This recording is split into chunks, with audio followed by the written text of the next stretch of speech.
ملګرو چینل در سره سبسکرایب کړئ، ډیره مننه.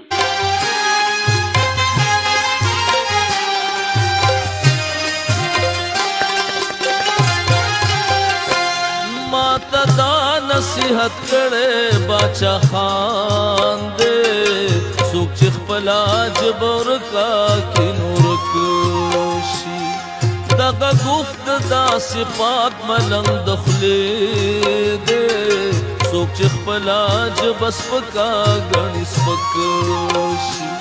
ماته دا نصیحت کړي باچا خان دې څوک چې خپل ژبه ورکا کې نور کشي دغه گفت دا صفات ملنګ د خولې دې څوک چې خپل ژبه سپکا ګڼي سپک شي څوک چې خپل ژبه سپکا ګڼي سپک شي.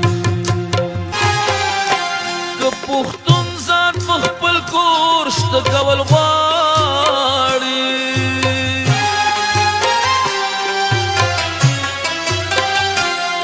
پښتون ځان په خپل کور شته کول غواړي خپه دا وي چې په خپله ژبه کلک شي څوک چې خپله ژبه ورکا کې نور کشي. ماته دا نصیحت کړي باچا خان دې څوک چې خپله ژبه ورکا کې نور کشي څوک چې خپل ژبه ورکا کې نور کشي. څوک چې کام لري وي ژبه یې غلامه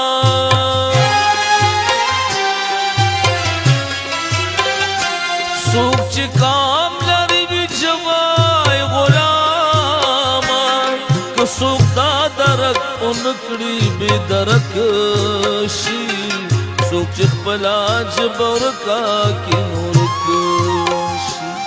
ماته دا نصیحت کړي باچا خان دې څوک چې خپل ژبه ورکا کې نور کشي څوک چې خپل ژبه ورکا کې نور کشي.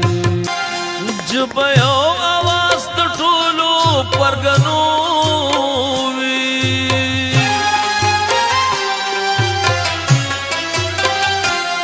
ژبه یو اواز د ټولو پرګنو وي پښتانه وایي چې پنډه په خانه کشي څوک چې خپل ژبه ورکا کې نور کشي.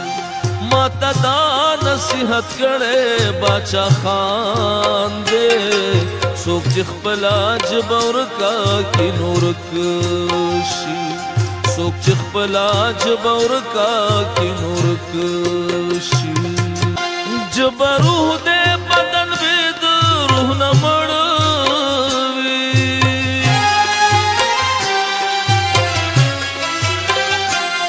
ژبه روح دې بدن وي د روح نه مړ وي روح چې راشي تن چټک شي او چابک شي څوک چې خپل ژبه ورکا کې نور کشي.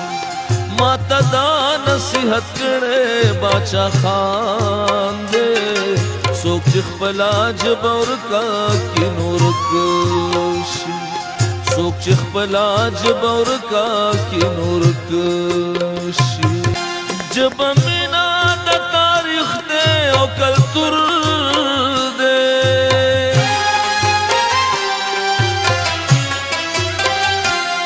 ژبه مینا د تاریخ دې او کلتور دې چې د ژبې څوک مالک شي نو ملک شي څوک چې خپل ژبه ورکا کې نور کشي.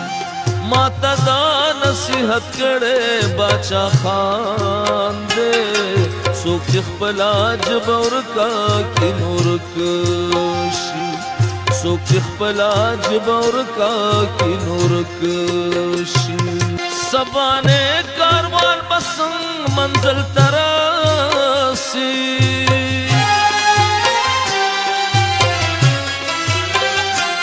سبانه